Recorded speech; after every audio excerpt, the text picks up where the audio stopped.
स्वागत है आप सभी का। आज से बीपीएससी की क्लासेस प्रारंभ की जा रही है और इसमें सबसे पहला जो मैंने टॉपिक उठाया है वो उठाया है बिहार की भौगोलिक संरचना एवं उच्चावच। यानी कि भौगोलिक संरचना क्या है, इसकी स्थिति क्या है, भारत में इसकी स्थिति, पृथ्वी पर इसकी स्थिति भी हम देखेंगे। ठीक है, इसके बाद इसमें उच्चावच यानी कहाँ पर्वत है, कहाँ पठार है, इन सब के बारे में भी हम थोड़ा जानकारी लेंगे। ठीक है, तो सबसे पहले हम बात करते हैं बिहार की स्थिति के बारे में, भौगोलिक स्थिति के बारे में। भारत में अगर बात करें तो भारत में ये उत्तरी भारत में उत्तर पूर्वी भारत का एक राज्य है। अगर पृथ्वी पे इसका विस्तार की बात करें तो ये 24 डिग्री 21 मिनट 10 सेकंड से 27 डिग्री 31 मिनट 15 सेकंड उत्तरी अक्षांश तक।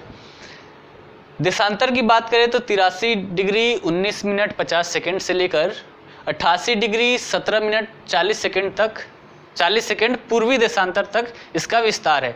अगर आकृति की बात करें तो इसकी आकृति आयताकार है। ठीक है, एक आयत के समान ये देखने में लगता है। ठीक है, सबसे पहले इसकी स्थिति के बारे में जब हम बात कर रहे हैं तो सबसे पहले देखेंगे कि इसकी बॉर्डर जो है, बॉर्डर कहाँ कहाँ से लगती है। तो अगर इसके उत्तर में देखें तो उत्तर में अंतर्राष्ट्रीय बॉर्डर है जो नेपाल से लगता है। ठीक है, यानी कि नेपाल पूरा हिमालय पर अवस्थित है तो कुछ भाग इसमें नेपाल वो हिमालय के भी आते हैं। ठीक है, अगर इसके हम पश्चिम में देखें तो पश्चिम में उत्तर प्रदेश है। ठीक है, पूरब में देखें तो पूरब में हमारा पश्चिम बंगाल है।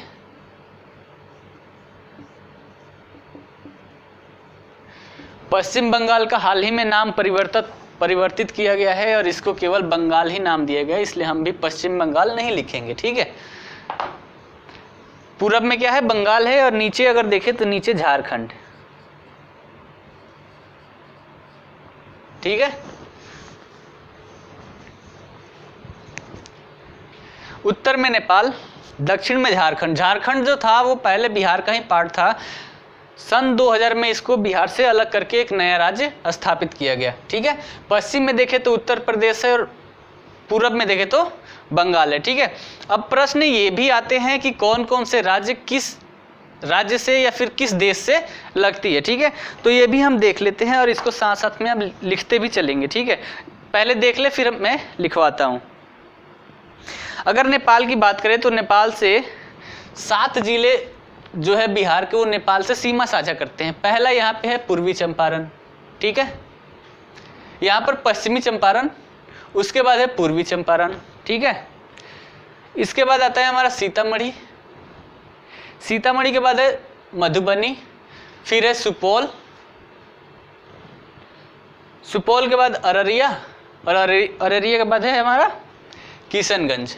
ठीक है, 7 जिला है वो नेपाल के साथ सीमा साझा करता है। ठीक है, पहला क्या है, पश्चिमी चंपारण, फिर पूर्वी चंपारण, पूर्वी चंपारण के बाद है सीतामढ़ी, मधुबनी, सुपौल, अररिया और किशनगंज। ठीक है, ये लिख लीजिए। ठीक है, नेपाल के साथ सीमा साझा करने वाले जिला, पहला लिख लीजिए पश्चिमी चंपारण, दूसरा पूर्वी चंपारण, तीसरा सीतामढ़ी,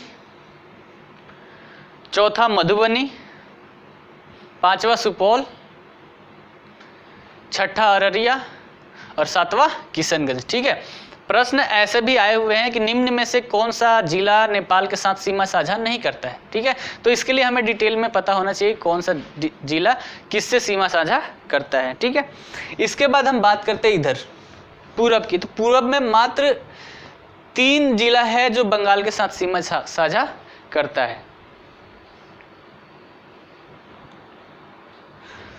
पहले जो ये है हमारा नेपाल के साथ जो सीमा साझा करता है किशनगंज, किशनगंज के बाद है पूर्णिया और फिर है कटिहार।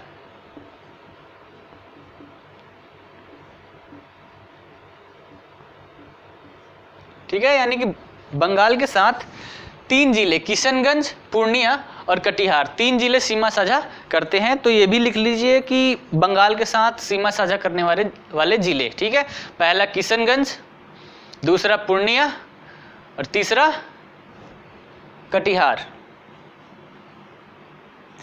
इसके बाद हम बात करेंगे झारखंड की, नीचे की। नीचे वाले कितने जिले हैं जो झारखंड से सीमा साझा करते हैं? झारखंड से भी टोटल 7 जिले सीमा साझा करते हैं। पहला है भागलपुर, यहाँ है भागलपुर। भागलपुर में ही जो गंगा नदी है वो झारखंड के साथ सीमा, झारखंड और बिहार के सीमा के बीचों बीच बंगाल में इंटर कर जाती है, ठीक है। तो पहला क्या है? भागलपुर।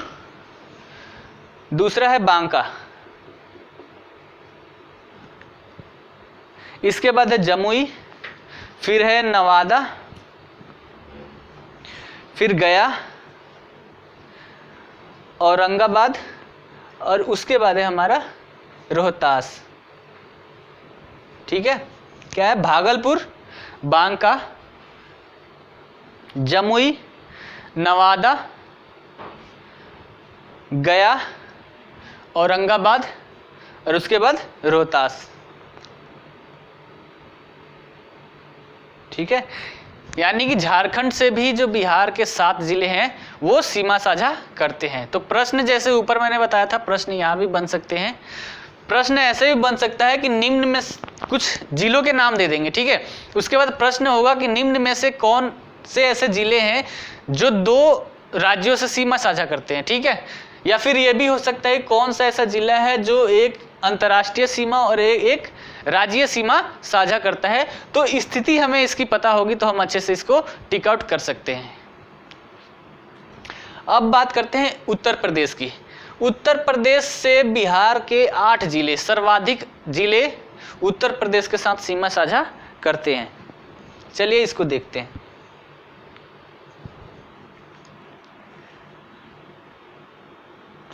उत्तर प्रदेश में सबसे पहले है रोहतास। रोहतास जो है झारखंड से और उत्तर प्रदेश दोनों से सीमा साझा करता है। रोहतास के बाद है कैमूर, ठीक है। कैमूर के बाद है बक्सर। बक्सर इधर ही है, गंगा नदी के इधर ही है। थोड़ा मेरा मैप गड़बड़ हो रहा है। रोहतास, फिर कैमूर, बक्सर, फिर भोजपुर, उसके बाद सारण, सिवान, गोपालगंज और पश्चिम चंपारण,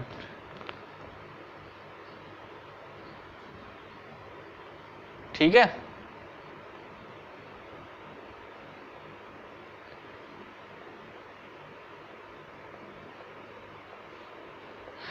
तो उत्तर प्रदेश से 8 जिले सीमा साझा करती है, ठीक है। क्या कौन कौन सी है? रोहतास, कैमूर, बक्सर, भोजपुर, सारण, सिवान, गोपालगंज और पश्चिम चंपारण। ये हो गए वो जिले जो किसी राज्य से या फिर किसी देश से सीमा साझा करते हैं, ठीक है। इसके बाद बिहार में 13 ऐसे जिले हैं जो किसी भी राज्य या देश के साथ सीमा साझा नहीं करते हैं, यानी कि ये लैंडलॉक्ड है।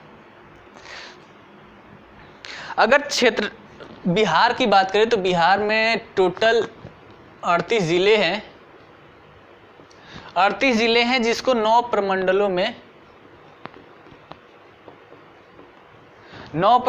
विभाजित किया जाता है, विभाजित किया गया है। अब प्रमंडल में शासन प्रशासन अच्छे से करने के लिए हम पहले इसको प्रमंडल में डिवाइड करते हैं, फिर प्रमंडल को जिले में डिवाइड करते हैं, ठीक है। तो बिहार में टोटल 28 जिले हैं, 9 प्रमंडल हैं। अगर क्षेत्रफल की दृष्टि से बात करें, ठीक है, तो क्षेत्रफल के दृष्टि से पश्चिम चंपारण है, ये सबसे बड़ा जिला है।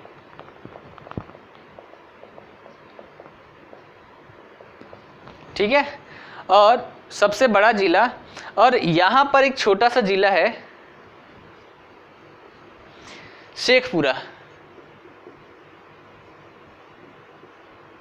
ये सबसे छोटा है।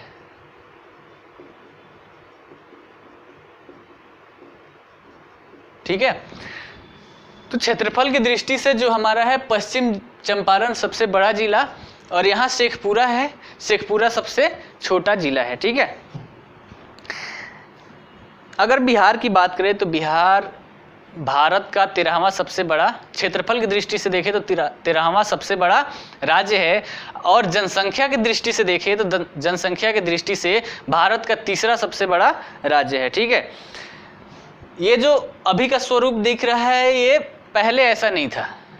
पहले झारखंड और बिहार दोनों साथ में थे, फिर 15 नवंबर 2000 को झारखंड को बिहार से अलग करके एक नया राज्य बनाया गया। अगर इसकी क्षेत्रफल की बात करें, बिहार के टोटल क्षेत्रफल की, तो टोटल क्षेत्रफल इसका है 94,163 वर्ग किलोमीटर। ठीक है, 94,163 वर्ग किलोमीटर बिहार का वर्तमान क्षेत्रफल है। और अगर इसकी बात करें तो ये भारत का 2.86% भाग है। ठीक है, तो क्या हम समझ लिए कि क्षेत्रफल की दृष्टि से बिहार भारत का 13वां सबसे बड़ा राज्य है, और जनसंख्या की दृष्टि से अगर देखें तो जनसंख्या की दृष्टि से ये तीसरा भारत का सबसे बड़ा राज्य है। भारत के कुल क्षेत्रफल का 2.86% पे बिहार अवस्थित है। ठीक है, चलिए अब आगे देखते हैं। आकार में अगर देखें इसको तो ये आयताकार आकार में है। ठीक है, एक आयत के समान दिखाई देता है। अगर इसकी लंबाई हम देखें तो हम उत्तर से दक्षिण की अगर लंबाई देखें, उत्तर से दक्षिण की लंबाई तो ये 345 किलोमीटर है, और पूरब से पश्चिम की लंबाई की अगर बात करें तो पूरब से पश्चिम 483 किलोमीटर के बराबर है। ठीक है, तो देखने में एकदम आयत के समान ही दिखाई देता है। तो हमें ये सारे फैक्ट्स पता होने चाहिए कि उत्तर से दक्षिण में इसकी लंबाई जो है वो, मतलब बिहार की जो चौड़ाई है 345 किलोमीटर, और लंबाई हम मान सकते हैं कि 483 किलोमीटर है। ठीक है, क्षेत्रफल इसका 94,163 वर्ग किलोमीटर है। भारत के पूरे क्षेत्रफल के 2.86% पे बिहार अवस्थित है।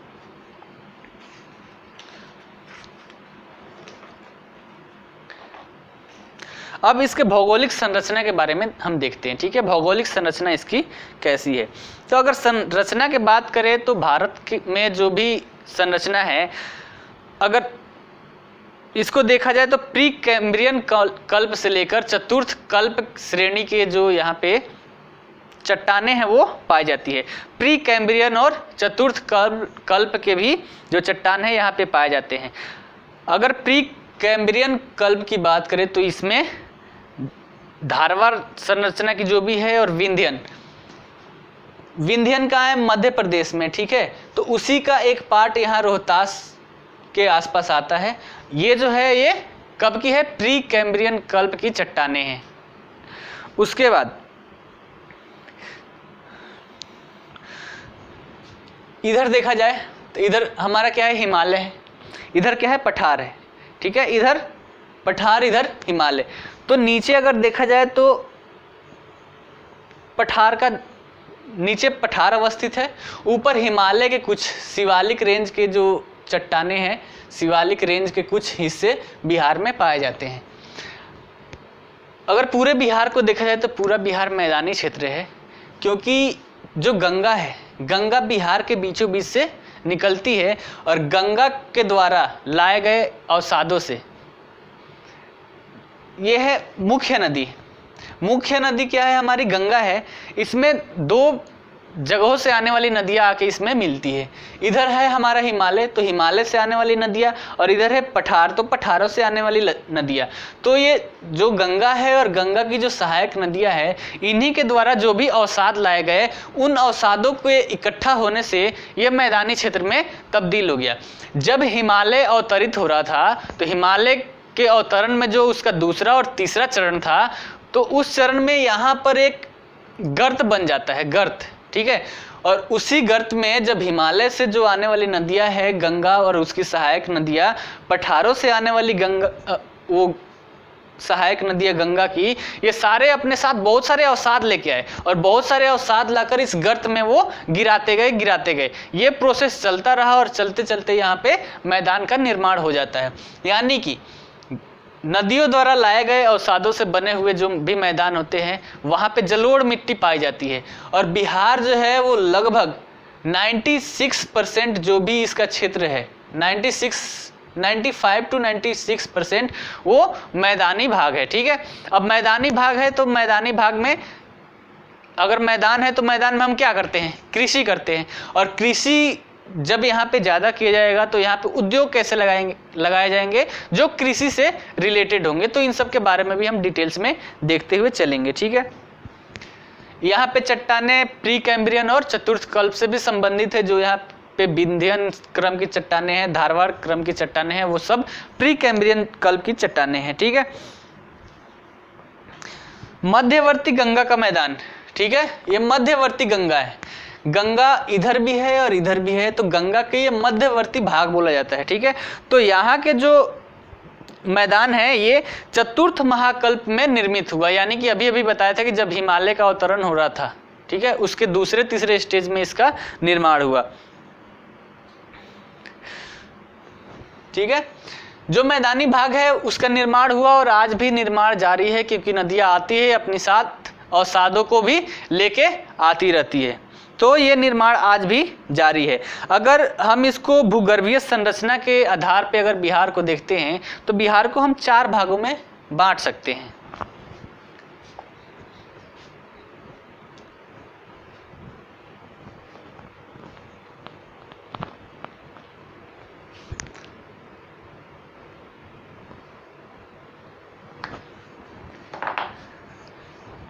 पहला होगा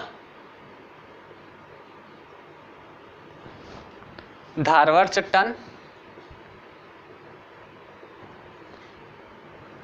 दूसरा होगा विंध्यन चट्टान,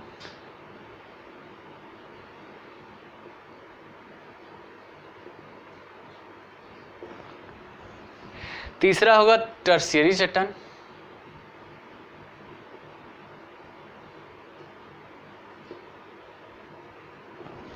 और चौथा होगा क्वार्टनरी।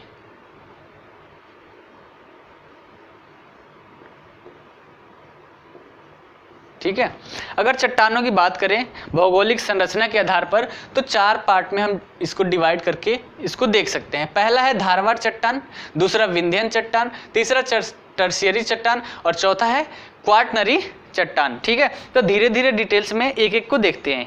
धारवाड़ चट्टान है ये प्री कैम्ब्रियन युग के चट्टान है। ठीक है, ये जो है बिहार के दक्षिण पूर्व यानी कि दक्षिण पूर्व इस साइड में ये पाई जाती है। कौन सी?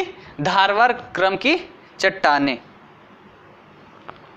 ठीक है, अगर जगह की बात करें तो यहाँ मुंगेर जिला है, मुंगेर, वहाँ पे खड़गपुर पहाड़ी है। खड़गपुर जो पहाड़ी है वो धारवाड़ क्रम की चट्टानों से संबंध रखती है। उसके बाद है जमुई है, बिहार शरीफ, नवादा, राजगीर की पहाड़ी अभी बहुत फेमस है, वो हो गया, बोध गया हो गया। इन सब क्षेत्रों में ये धारवाड़ क्रम की चट्टानें पाई जाती है। इन क्षेत्रों में जो चट्टानें पाई जाती है वो सारी कहाँ की अंग है? छोटा नागपुर का पठार हमारा यही है जो झारखंड में है। पहले बिहार का ही पार्ट था, जब झारखंड अलग हुआ तो वो छोटा नागपुर पठार झारखंड में चला गया। तो ये सारे जो धारवाड़ क्रम की चट्टानें हैं वो किसका अंग है? छोटा नागपुर पठार का। ठीक है, धारवाड़ चट्टानी क्रम में स्लेट, क्वार्टजाइट और फिलाइट आदि चट्टानें पाई जाती हैं। ये जो चट्टानें हैं ये मूलतः आग्नेय प्रकार की चट्टानें हैं जो बहुत ही लंबे समय तक ताप और दाब की वजह से ये परिवर्तित हो जाती हैं। ठीक है, इनका रूपांतरण हो जाता है। ये जो चट्टानें हैं इसमें अभ्रक बहुत ही ज़्यादा मात्रा में पाया जाता है। तो पहले आप इसको लिख लीजिए, धारवाड़ क्रम की चट्टानें कहाँ कहाँ मिलती है इसका नाम लिख लेना है। जगह का नाम लिख लीजिए आप, दक्षिण पूर्वी भाग में धारवाड़ क्रम की चट्टानें दक्षिण पूर्वी भाग में मुंगेर जिले के खड़गपुर पहाड़ी, जमुई,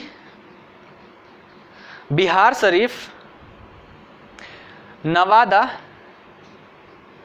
राजगीर और बोध गया आदि जो क्षेत्र है वहां पर पाई जाती है। ठीक है, ये जो है छोटा नागपुर का ही अंग है।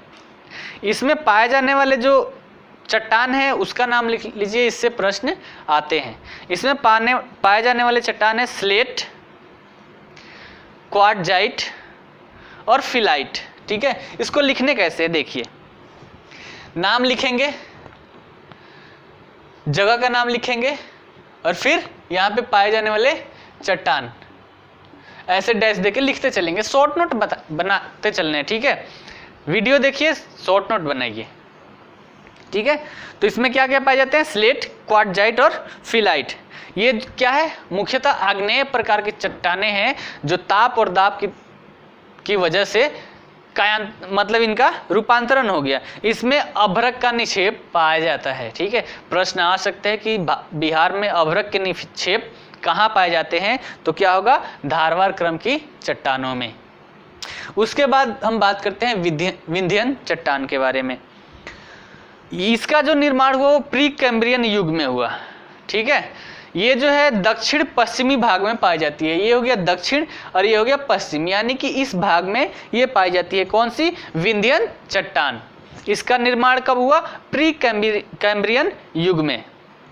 इसका जो विस्तार है वो सोन नदी के उत्तर में रोहतास और कैमूर जिले में है। यहाँ पे एक नदी आती है सोन। ठीक है, सोन नदी है, यहाँ से कर्मनाशा नदी निकलती है। तो सोन नदी के पास में ही कहाँ, रोहतास और कैमूर जिले हैं, रोहतास और कैमूर जिले, यहाँ पे इसका विस्तार पाया जाता है विंध्यन चट्टान का। इन चट्टानों में पायराइट खनिज पाई जाती है। जैसे पहले में अभ्रक पाया जाता था, इसमें क्या पाया जाता है, पायराइट खनिज पाया जाता है, जिससे गंधक निकलता है। अब यहाँ गंधक निकलता है तो यहाँ पे फैक्ट्री कौन सी लगाई जाएगी, गंधक से रिलेटेड ही। ठीक है, इन जीवाश्म मतलब ये जो चट्टानें हैं इसमें जीवाश्म पाए जाते हैं, और जहाँ जीवाश्म पाए जाते हैं वहाँ पे मतलब जीवाश्म पाए जाते हैं, और जीवाश्म वहीं पाए जाते हैं जहाँ पे जल संचयन का कोई भी स्थान हो। ठीक है, यानी कि पहले यहाँ पे जल संचयन हुआ करता था, जिसके जीवाश्म यहाँ पर दब गए। चट्टानों में अगर बात करें तो चट्टानों में चूना पत्थर, डोलोमाइट, बलुआ पत्थर और क्वार्टजाइट चट्टानें पाई जाती है। ठीक है, कौन कौन सी, चूना पत्थर, डोलोमाइट, बलुआ पत्थर और क्वार्टजाइट। ठीक है, अब इसके आगे हम देखते हैं टर्शियरी चट्टान। टर्शियरी चट्टान क्या है, यहाँ से हिमालय गुजरी है, और हिमालय का जो सबसे उत्तर वाला जो हिमालय के दक्षिणी भाग है वो शिवालिक है, और शिवालिक के ही कुछ भाग यहाँ पर पाए जाते हैं। ठीक है, तो वहीं टर्शियरी चट्टान में इसके बारे में पढ़ना है।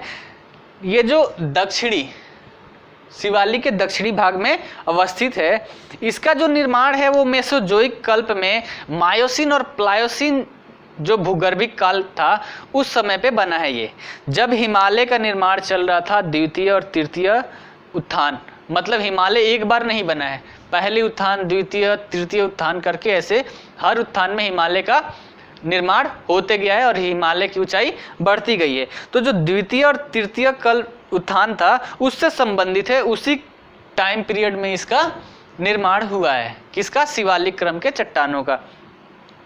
इस श्रेणी में बालू पत्थर, बोल्डर क्ले चट्टानें पाई जाती है। ठीक है, इसके साथ साथ यहाँ पे कांग्लोमरेट चट्टान की प्रधानता है। कहा जाता है कि टेथिस सागर के अवसाद से निर्मित होने के कारण इसमें पेट्रोलियम एवं प्राकृतिक गैस भी पाए जाते हैं। यानी कि यहाँ पे टेथिस सागर अवस्थित था, फिर वहाँ पे जो हिमालय द्वारा लाई गई जो भी मिट्टियाँ थी, हिमालय बना कहाँ, टेथिस सागर के ऊपर ही। पहले यहाँ पे बहुत बड़ा सागर हुआ करता था, फिर जब यहाँ पे यूरेशियन प्लेट और इंडियन प्लेट जब आपस में टकराती है तो हिमालय का उत्थान होता है। ठीक है, तो पहले यहाँ पे सागर था, इसलिए यहाँ पे पेट्रोलियम और गैस की संभावना बनती है। ठीक है, इसके बाद अगर हम बात करें क्वाटनरी चट्टानों की, तो ये जो है क्वाटनरी चट्टान गंगा के मैदानी क्षेत्र में, यानी कि गंगा के जो भी मैदानी क्षेत्र है इसमें परतदार रूप में पाई जाती है। ठीक है, क्वाटनरी जो है वो कहाँ पाई जाती है, गंगा के मैदानी क्षेत्र में परतदार रूप में पाई जाती है। इसका जो निर्माण हुआ था वो मेसोजोइक कल्प के मायोसिन और इसका निर्माण आज भी जारी है। ठीक है, निर्माण शुरू से ही हो रहा है गंगा के लाए गए अवसादों से, और आज भी निर्माण इसका होते जा रहा है।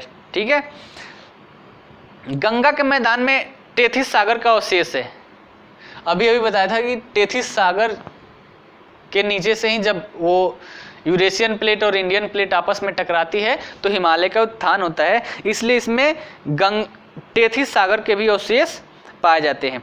इस मैदान में जलोढ़, बालू बजरी पत्थर और कांग्लोमरेट चट्टानें पाई जाती है। ठीक है, कौन कौन सी?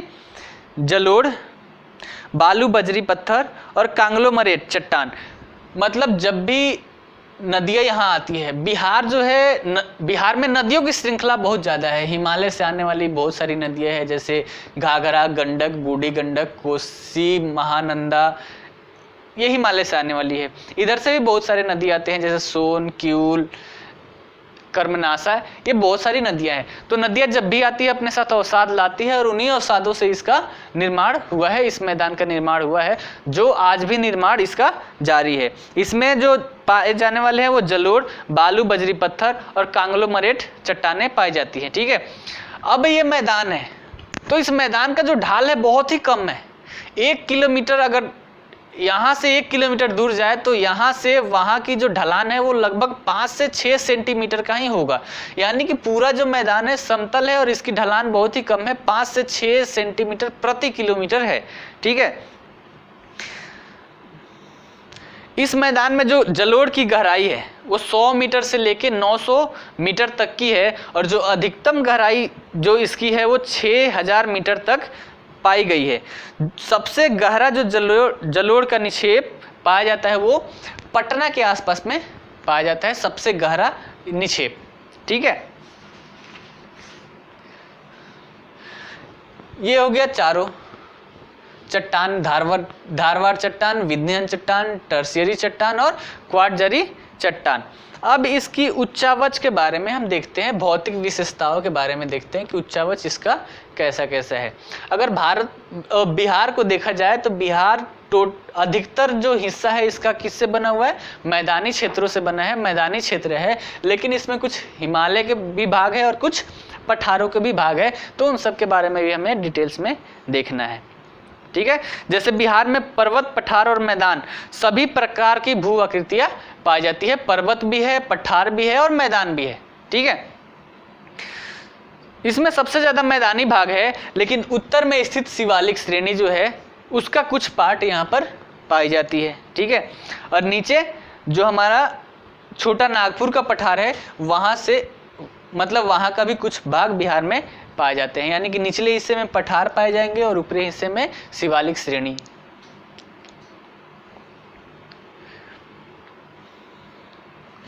अगर भौतिक बनावट और अध्ययन की सुविधा के आधार पर बिहार को देखा जाए तो इसको हम 3 पार्ट में डिवाइड कर सकते हैं। ठीक है,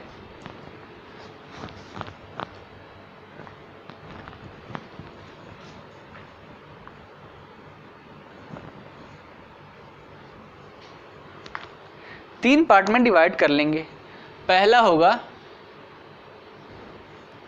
उत्तर का शिवालिक पर्वतीय प्रदेश एवं तराई क्षेत्र।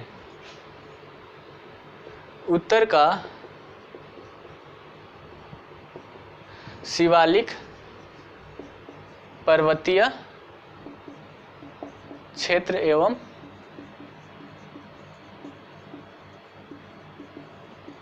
तराई प्रदेश। पहला क्या है? उत्तर का शिवालिक पर्वतीय क्षेत्र एवं तराई प्रदेश। ठीक है, यानी कि जो यहाँ पे पर्वत है, पर्वत के साथ में एक पतली संकीर्ण पट्टी होती है तराई क्षेत्रों की, तो बिहार में ये भी पाया जाता है। पहला हम इसको डिवाइड करेंगे उत्तर का शिवालिक पर्वतीय क्षेत्र और तराई प्रदेश। ठीक है, दूसरा अगर बात करें तो दूसरा हम कर लेंगे गंगा का मैदान। शिवालिक श्रेणी के हम जब दक्षिण में आएंगे तो गंगा का मैदान हमें मिलेगा। और तीसरा जो है, तीसरा हम इसको डिवाइड कर सकते हैं दक्षिणी पठारी प्रदेश।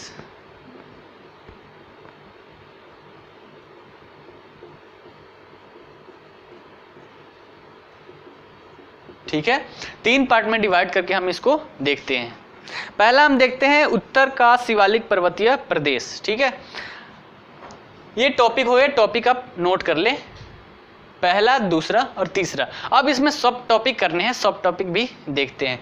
अगर हम बात करें उत्तर का शिवालिक पर्वतीय क्षेत्र के बारे में, तो इसको भी हम 3 पार्ट में डिवाइड कर सकते हैं। ठीक है, पहले इसके बारे में बात कर लेते हैं कि पश्चिमी चंपारण के उत्तरी सीमा पर, ठीक है, यह है पश्चिमी चंपारण। पश्चिमी चंपारण के उत्तरी सीमा पर हिमालय पर्वत के शिवालिक श्रेणी का विस्तार है। यानी कि शिवालिक श्रेणी जो है उसका विस्तार जो है वो बिहार के पश्चिमी चंपारण जिले में है।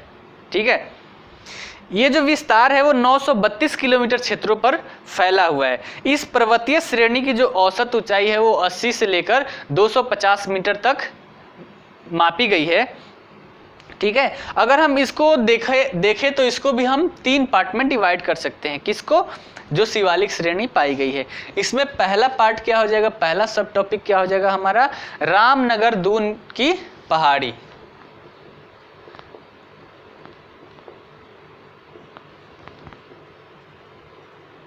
ठीक है, रामनगर दून की पहाड़ी। उसके बाद दूसरा अगर देखें तो दूसरा है हरहा घाटी, या फिर इसी को हम बोल लेते हैं दून की घाटी।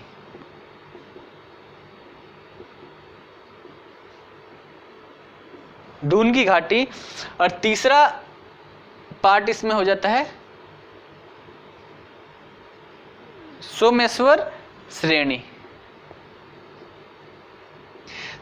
ये जो तीनों हैं वो किसके पार्ट है, शिवालिक पर्वतीय प्रदेश का। ठीक है, तो सबसे पहले अलग अलग हम देखते हैं इसको। सबसे पहले बात करते हैं रामनगर दून की पहाड़ी के बारे में। ठीक है, सोमेश्वर श्रेणी के दक्षिण में स्थित, सोमेश्वर श्रेणी जो है उसके दक्षिण में स्थित रामनगर की दून की पहाड़ी जो है वो 32 किलोमीटर लंबी और 8 किलोमीटर चौड़ी है। ठीक है, कौन सी, रामनगर दून की पहाड़ी, किसके, सोमेश्वर श्रेणी के दक्षिण में। यहाँ है सोमेश्वर श्रेणी, इसके दक्षिण में। ठीक है, यहाँ की अगर सबसे ऊंचा जो पॉइंट है, जैसे हिमालय का एवरेस्ट है, अगर इसकी बात करें बिहार में, तो इसमें क्या है, संतपुर है, और संतपुर की जो ऊंचाई है 242 मीटर की है। ठीक है, प्रश्न में यह भी हो सकता है कि संतपुर कहाँ अवस्थित है। ऑप्शन में दे सकता है रामनगर दून पहाड़ी, दून घाटी, सोमेश्वर श्रेणी, हिमालय, या कुछ भी दे सकता है। ठीक है, तो हमें पता होना चाहिए। अगर पिछले वर्षों के प्रश्न को देखें तो ऐसे प्रश्न बहुत सारे पूछे गए हैं। ये इसी श्रेणी से रिलेटेड हर साल एक प्रश्न, एक दो प्रश्न आए हुए हैं, इसलिए हमें सबके बारे में अच्छे से डिटेल नॉलेज होनी चाहिए। ठीक है, उसके बाद आती है हमारी हरहा घाटी या दून की घाटी। हरहा घाटी या दून की घाटी एक संकीर्ण अनुदैर्घ्य जो घाटी है वैसा निर्माण करती है, जो रामनगर दून और सोमेश्वर श्रेणी, यहाँ क्या किए थे हम, रामनगर दून, और यहाँ है सोमेश्वर श्रेणी, इसके बीच में जो भी घाटी पाई जाती है उसी को हम हरहा घाटी या दून घाटी बोलते हैं। ठीक है, इस घाटी की लंबाई 21 किलोमीटर है। ठीक है, और इसका अगर क्षेत्रफल की बात करें तो क्षेत्रफल 214 किलोमीटर के आसपास है। ठीक है, तो प्रश्न ऐसे भी आ सकते हैं कि हरहा घाटी या दून घाटी निम्न में से किन के बीच अवस्थित है। ठीक है, ऑप्शन में कुछ भी दे सकता है, उसमें से जब तक हमें सही पता नहीं होगा हम सही इसमें टिक आउट नहीं कर सकते। इसके बाद बात करते हैं सोमेश्वर श्रेणी की। ठीक है, सोमेश्वर श्रेणी जो शिवालिक पहाड़ी है, इसका तीसरा भाग सोमेश्वर की पहाड़ी है, जो लगभग 784 वर्ग किलोमीटर क्षेत्रफल पर फैला हुआ है, तथा इसका जो शीर्ष भाग है, शीर्ष भाग वो नेपाल के साथ बॉर्डर बनाता है। ठीक है, यानी कि सोमेश्वर श्रेणी का जो सबसे शीर्ष भाग है वो नेपाल के साथ बॉर्डर बनाता है। त्रिवेणी नहर है, वहां से लेकर भिखनाठोरी तक, भिखनाठोरी दर्रा है, वहां तक फैली इस श्रेणी की लंबाई 70 किलोमीटर है। ठीक है, ये जो है हिमालय हिमालय का पार्ट है, और हिमालय से जो भी नदियाँ आती है वो बहुत ही तीव्र गति में आती है, यानी कि ऊंचाई, ज़्यादा ऊंचाई से जब भी पानी प्रवाहित होता है तो बहुत ही स्पीड में आता है, और स्पीड में आने की वजह से इसको बहुत सारी जगहों पे इसने काट रखा है, और जब नदियाँ पहाड़ों को काट कर रास्ता बनाती है उसको हम दर्रा बोलते हैं। तो इसमें भी कुछ दर्रे हैं जो बहुत फेमस हैं, जो बिहार और नेपाल आने जाने का रास्ता का निर्माण करती है इन्हीं सारे दर्रों में। ठीक है, तो इसमें से जो प्रमुख दर्रे हैं जैसे सोमेश्वर दर्रा, भिखना ठोरी का दर्रा, मरवात दर्रा। ठीक है, तो इन सब का नाम लिख लेना है। ठीक है, दर्रे से भी प्रश्न आए हुए, अगर पिछले वर्षों की प्रश्न हम देखिए 3-4 साल की प्रश्नों को अगर देखते हैं तो। ठीक है, इसकी जो सबसे ज़्यादा ऊंचाई है वो 880 मीटर है बिहार में। ठीक है, बिहार में जो सोमेश्वर श्रेणी है, सोमेश्वर श्रेणी की सबसे ऊंची चोटी है वो 880 मीटर की है। ठीक है, इसको आप लिख लीजिए।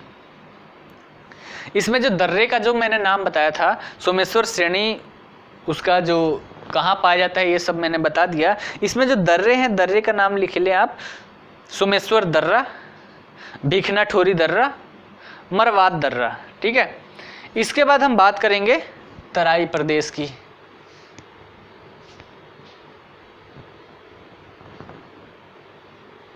इसी के अंतर्गत आता है तराई प्रदेश। तराई प्रदेश गंगा के मैदान उत्तरी भाग में शिवालिक श्रेणी के समानांतर। ठीक है, यानी कि यहाँ शिवालिक श्रेणी है, इसी के समानांतर जो हमारा भाग पाया जाता है इसी को हम तराई क्षेत्र बोलते हैं। ठीक है, तराई प्रदेश राज्य के उत्तर पश्चिम और उत्तर पूर्व, तराई क्षेत्र तो है लेकिन बिहार में उत्तर पश्चिम और उत्तर पूर्व में पाया जाता है।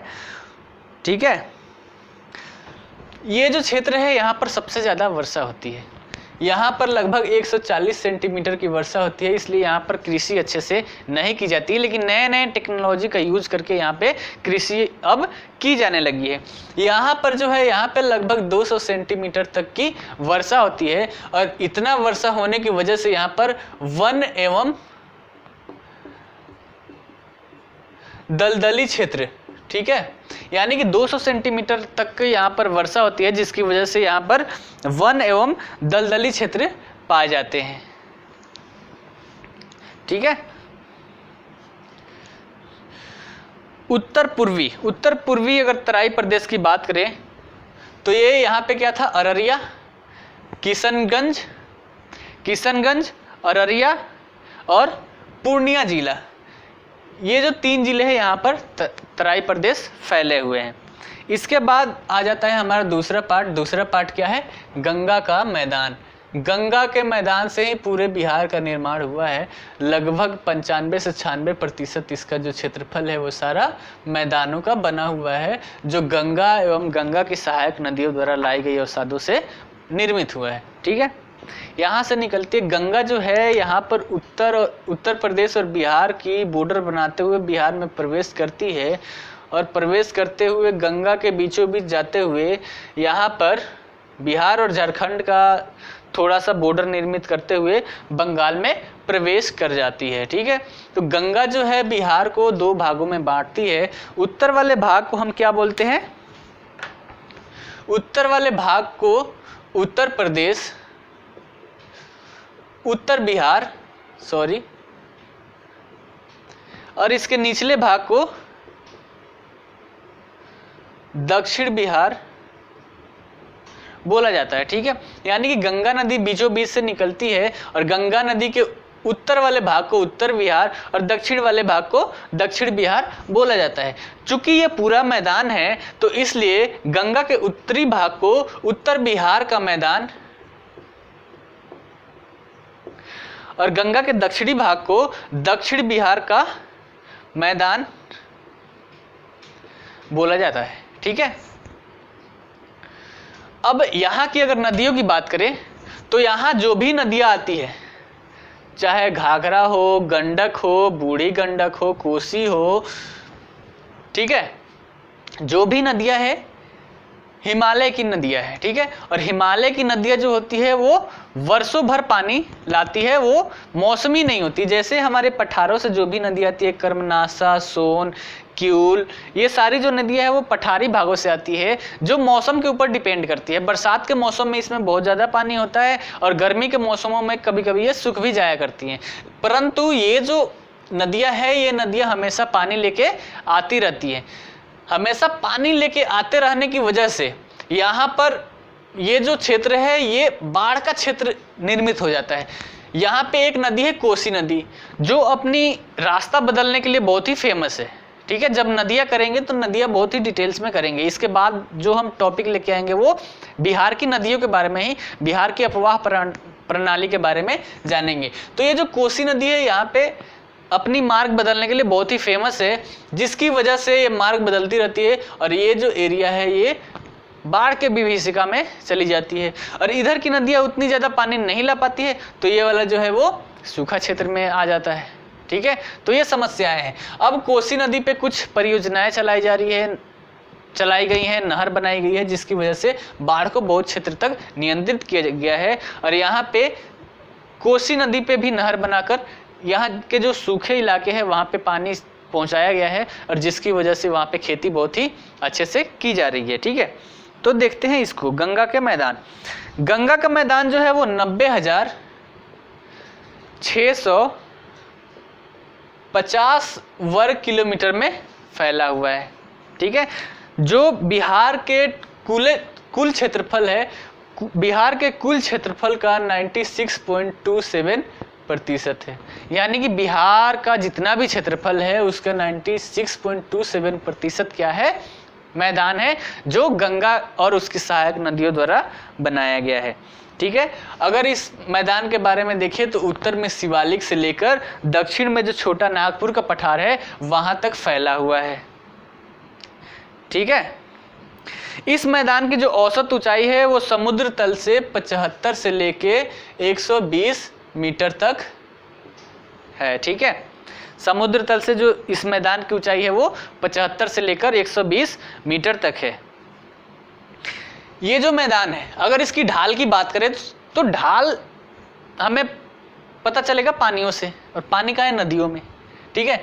तो नदियाँ कैसे आ रही है, इधर से आ रही है, इधर से आ रही है। तो ढाल कैसे बताया जा सकता है कि इसका जो ढाल है वो उत्तर पश्चिम से दक्षिण पूर्व की तरफ है, ठीक है। उत्तर पश्चिम से दक्षिण पूर्व की तरफ इसकी ढाल है।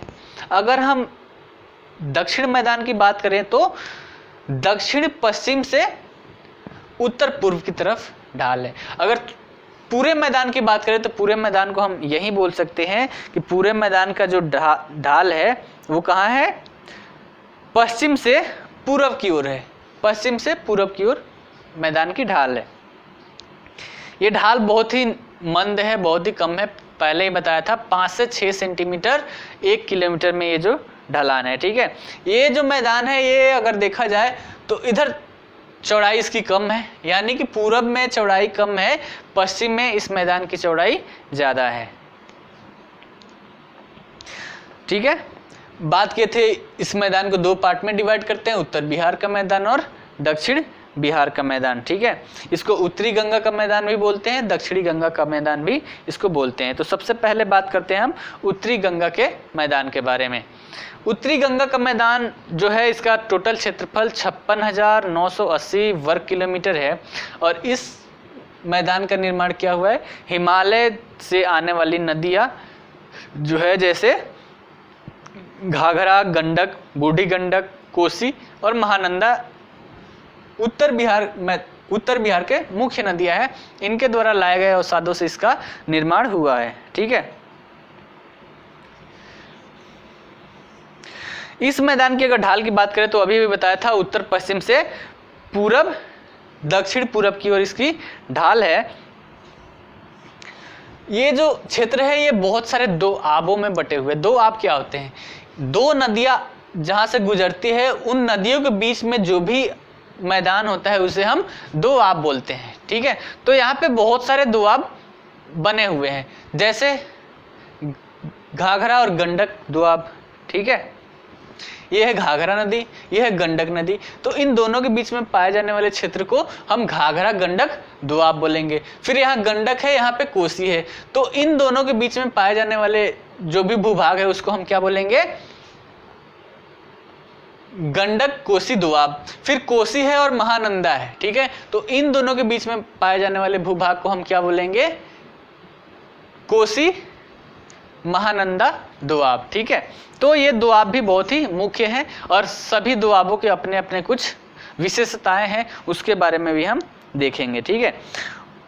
उत्तरी गंगा का जो मैदान है इसका विस्तार कहाँ से है? ये अभी अभी डिस्ट्रिक्ट के बारे में पढ़े थे, उन सारे डिस्ट्रिक्टों में आप इसको लिख लीजिए, ठीक है। इसको आप लिख लें कि उत्तरी गंगा का मैदान का विस्तार, उत्तरी गंगा मैदान का विस्तार लिख लें। पश्चिम चंपारण, पूर्वी चंपारण, सिवान, गोपालगंज, सीतामढ़ी, मधुबनी, सारण, मुजफ्फरपुर, दरभंगा, पूर्णिया, सहरसा और भागलपुर, इतने जिलों में उत्तरी गंगा के मैदान का विस्तार पाया जाता है, ठीक है। ये जो मैदान है इसमें गंगा के द्वारा जो परित्यक्त यानी कि जो नदियां हैं वो अपनी रास्ता बदल लेती हैं, तो पहले का जो रास्ता होता है वो बहुत सारी इसमें मिलती है जिसे हम गौर या फिर मन कहते हैं, ठीक है। इसमें पानी भर जाते हैं जो तालाब जैसा निर्माण करते हैं, बिहार में इसी को हम मन या फिर गौड़ बोलते हैं, ठीक है। अब ये जो उत्तरी गंगा का मैदान है इसको भी विभाजन किया गया है और विभाजन को अगर देखें तो इसको भी 4 पार्ट में हम विभाजित कर सकते हैं।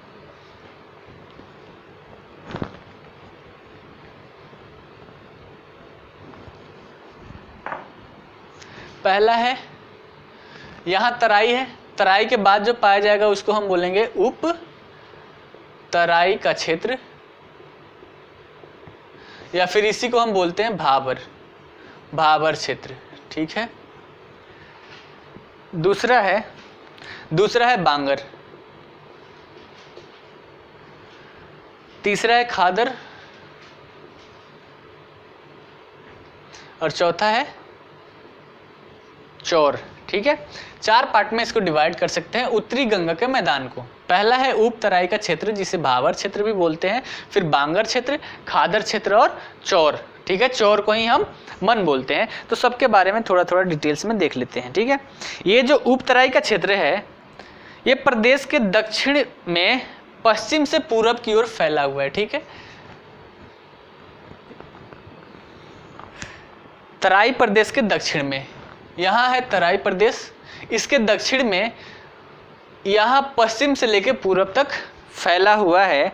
यह उत्तरी बिहार के 7 जिलों, ठीक है, 7 जिलों से होकर गुजरती है, 7 जिलों में फैली हुई है। कौन कौन सी है? जो भी बॉर्डर से टच कर रहे थे, शुरू में ही हमने किया था क्या? पश्चिमी चंपारण, पूर्वी चंपारण, सीतामढ़ी, मधुबनी, सुपौल, अररिया और किशनगंज, इन सारे क्षेत्रों में इसका विस्तार पाया जाता है। और इसकी जो विस्तार है ये लगभग 10 किलोमीटर चौड़ाई के साथ ये इसका विस्तार है, ठीक है। इसमें कंकड़ बालू का निक्षेप पाया जाता है, ठीक है। उसके बाद बात करते हैं हम बांगर क्षेत्र की।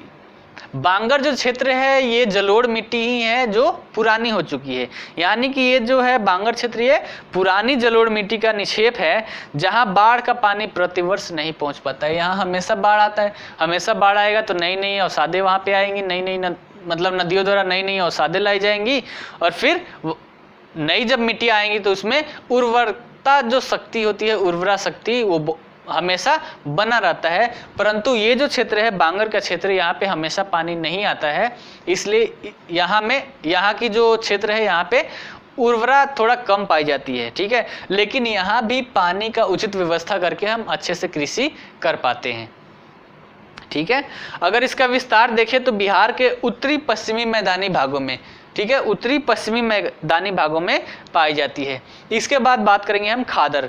खादर जो है ये जलोढ़ मिट्टी है, नवीन जलोढ़ मिट्टी है, यानी कि नई जलोढ़ मिट्टी, नदियों द्वारा लाई गई जलोढ़ मिट्टी, ठीक है। उत्तरी गंगा के मैदान में प्राकृतिक रूप से जलमग्न निम्न भूभाग पाया जाता है, ठीक है, ये जलमग्न रहता है जिसे चौर या मन कहते हैं। सॉरी, मैं नेक्स्ट बता दिया। खादर क्षेत्र जो है वो नवीन जलोढ़ मिट्टी का क्षेत्र है। यहाँ पर हमेशा बाढ़ का जो पानी है वो हर वर्ष फैल जाता है, ठीक है। प्रतिवर्ष जब यहाँ पे बाढ़ आती है तो बाढ़ के साथ साथ नई नई नवीन मिट्टियाँ आती है, इस वजह से यहाँ पे उर्वरा शक्ति बहुत ही ज़्यादा होती है और यहाँ पे हम कृषि जो है बहुत ही अच्छे से कर पाते हैं, ठीक है। अगर इसके विस्तार की अगर बात करें तो उत्तरी एवं उत्तरी पूर्वी मैदान में, उत्तरी एवं उत्तरी पूर्वी मैदान में गंडक नदी से लेकर पूरब में कोसी तक, यहाँ गंडक नदी है और यहाँ कोसी नदी है, तो इन दोनों के बीच में जो भी एरिया है वो क्या है, खादर का क्षेत्र है। उसके बाद बात करते हैं चौर का, ठीक है। चौर क्या है, चौर जो है हमेशा जलमग्न रहती है। अभी भी बताया था कि चौर क्या है, जब नदियाँ अपनी रास्ता बदल देती है तो पहले जो उसका रास्ता होता है उसमें पानी आके भर जाता है, ठीक है। यहाँ पे हमेशा पानी भरा रहता है, इसी को हम चौर या मन कहते हैं। अगर इसके बारे में अगर बात करें तो इसे हम गोखुर झील भी कहते हैं, ठीक है। और इसका निर्माण कैसे होता है, नदियाँ अपना मार्ग परिवर्तित कर देती है। तो यहाँ पर मीठे और गहरे जल का मतलब ये जो है गौर, ये मीठे और गहरे जल का स्रोत है। अगर इसका एग्जाम्पल देखें तो बहुत सारे मन हैं, जैसे टिटरिया मन, माधोपुर मन, पश्चिमी चंपारण का पिपरा मन, सिमरी मन, सरैया मन, बहुत सारे मन हैं, ठीक है। इसके बाद हम बात करेंगे, ये उत्तरी गंगा के मैदान का बात समाप्त होता है यहाँ पर। इसके बाद हम बात करेंगे दक्षिणी गंगा का मैदान, ठीक है, दक्षिणी बिहार का मैदान। दक्षिणी गंगा का मैदान है, इसका विस्तार कहाँ से होगा, जो गंगा नदी है, गंगा नदी से लेकर हमारा छोटा नागपुर का पठार है, यहाँ तक इसका विस्तार पाया जाता है। किसका, दक्षिणी बिहार का मैदान। इस मैदान का कुल क्षेत्रफल 33,670 वर्ग किलोमीटर है। इस मैदान का ढाल कहाँ से होगा, आप ही सोचिए। इसका जो ढाल है वो दक्षिण से उत्तर की तरफ है। इस मैदान का कहाँ से था, उत्तर से दक्षिण की ओर, लेकिन इसका कहाँ से होगा, दक्षिण से उत्तर की ओर। इस मैदान का निर्माण पठारी, मतलब ये जो मैदान है इसका जो निर्माण है पठारी भाग से जो भी नदियाँ आती है उनके द्वारा लाए गए निक्षेपों से निर्माण हुआ है, ठीक है।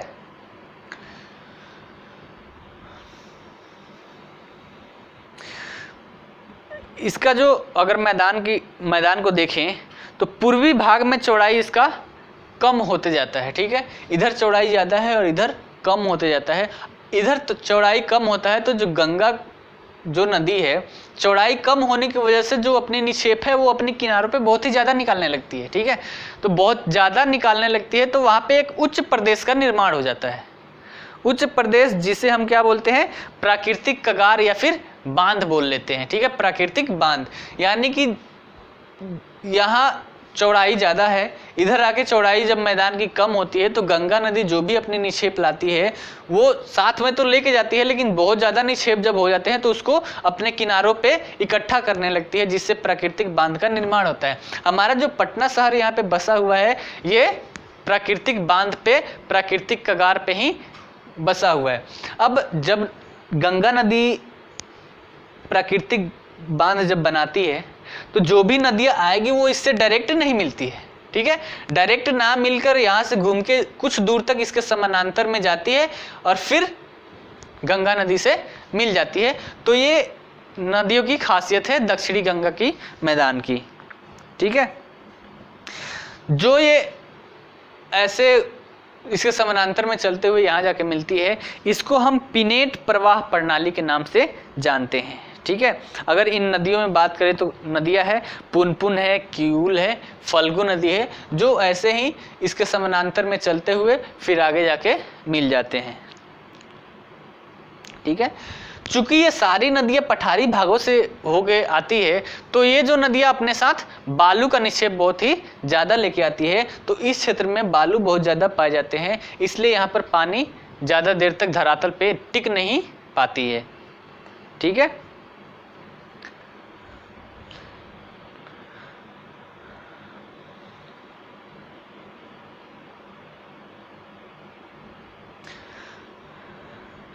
उसके बाद अब बात करेंगे हम दक्षिणी पठारी प्रदेश के बारे में।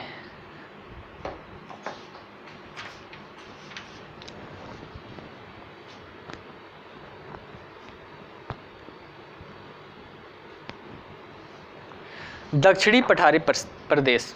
ठीक है, हम पहले बात कर लिए तराई क्षेत्र ही, और पहले हम बात किए किसका, उत्तर का शिवालिक पर्वतीय क्षेत्र और तराई क्षेत्र के बारे में, फिर मैदानी भागों के बारे में बात कर लिए।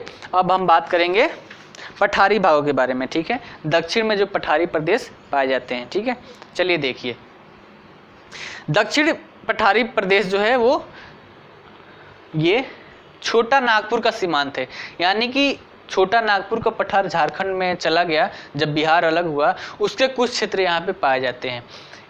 जो भी फैक्ट्री हैं, जो भी अयस्क हैं, खनिज हैं, वो इसी क्षेत्र में हमारे बिहार में पाए जाते हैं।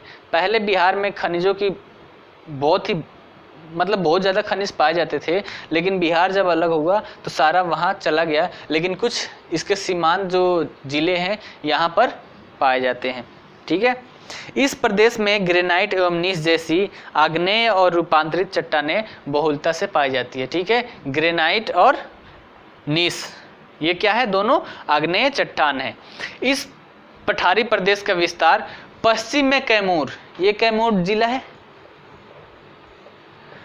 तो पश्चिम में कैमूर से लेकर पूरब में मुंगेर बांका, यहाँ है बांका, ये है बांका जिला, बांका यहाँ है मुंगेर। ठीक है, तो यहाँ तक फैला हुआ है। ठीक है, कहाँ से, कैमूर जिले से लेके बांका मुंगेर तक फैला हुआ है।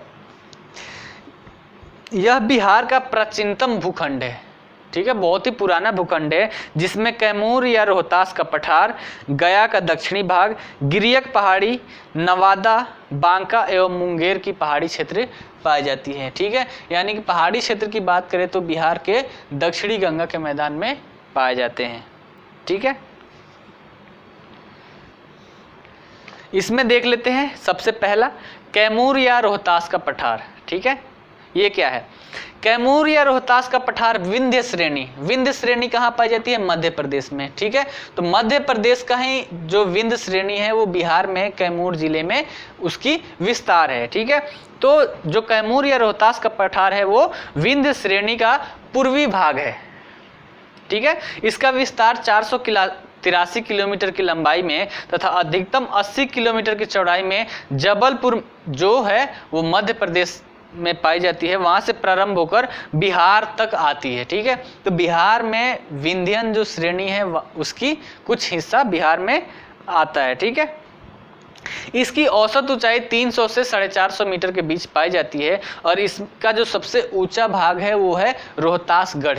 ठीक है, रोहतासगढ़ कैमूर या रोहतास के पठार का सबसे ऊंचा भाग है, जिसकी ऊंचाई 495 मीटर है।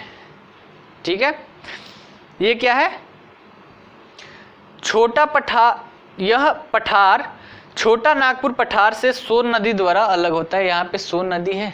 ठीक है, और यह है छोटा नागपुर का पठार, इससे अलग होता है। इसमें जो है वो बलुआ पत्थर आपको पता होगा, एंशिएंट इंडिया में इसके बारे में बहुत ही ज़्यादा पढ़ना है। ठीक है, तो बलुआ पत्थर इसमें पाई जाती है। उसके बाद दूसरा जो क्षेत्र है वो है गया का पहाड़ी क्षेत्र। ठीक है, गया का पहाड़ी क्षेत्र। गया, औरंगाबाद और नवादा जिले में अनेक पहाड़ी का क्रम पाया जाता है। ये पहाड़ी जो है वो मैदानी भाग में विस्तृत है, यानी कि मैदानी भाग में ही है, लेकिन उसी में कहीं कहीं ये दिखाई दे जाते हैं। ठीक है, यानी कि मैदान है और मैदान में भी कहीं पहाड़ी दिखाई देती है।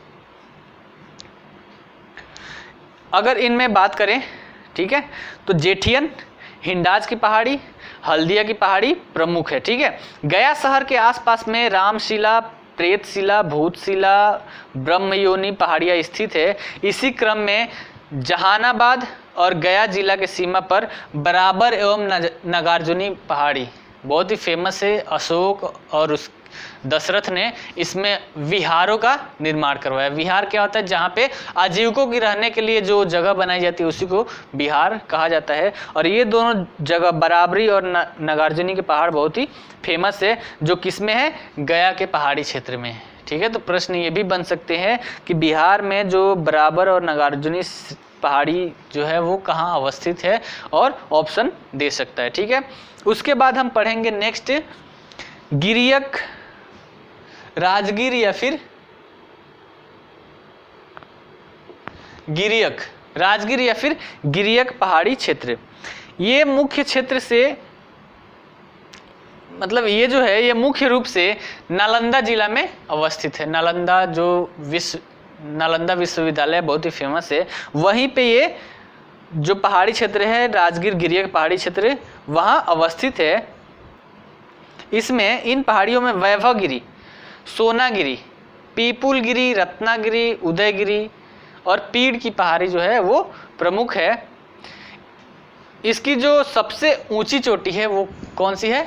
वैभवगिरी। ठीक है, यानी कि राजगीर और गिरियक पहाड़ी का जो सबसे ऊंची चोटी है वो कौन सी है? वैभवगिरी। इसकी जो ऊंचाई है समुद्र तल से 380 मीटर है। ठीक है, इन पहाड़ियों में रूपांतरित चट्टान, क्वार्टजाइट और स्लेट की प्रधानता है।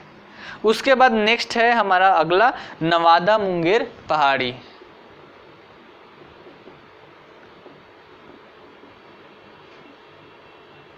नवादा मुंगेर पहाड़ी क्षेत्र। ठीक है, नवादा मुंगेर पहाड़ी क्रम दक्षिण में नवादा जिले से प्रारंभ होकर, ठीक है, नवादा जिले से प्रारंभ होकर उत्तर में गंगा के मैदान तक फैला हुआ है। ठीक है, यानी कि नवादा से पूरा गंगा का जो मैदान है वहां तक ये फैला हुआ है।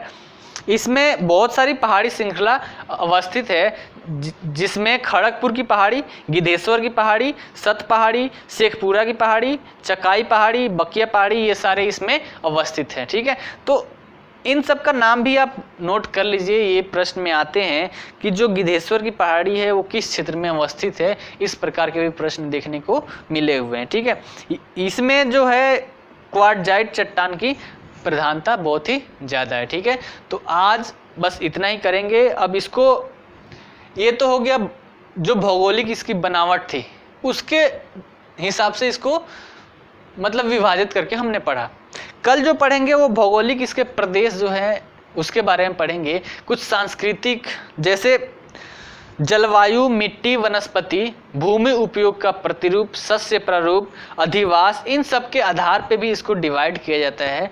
ठीक है, तो ऐसे भी डिवाइड करके एक बार इसको देख लेंगे।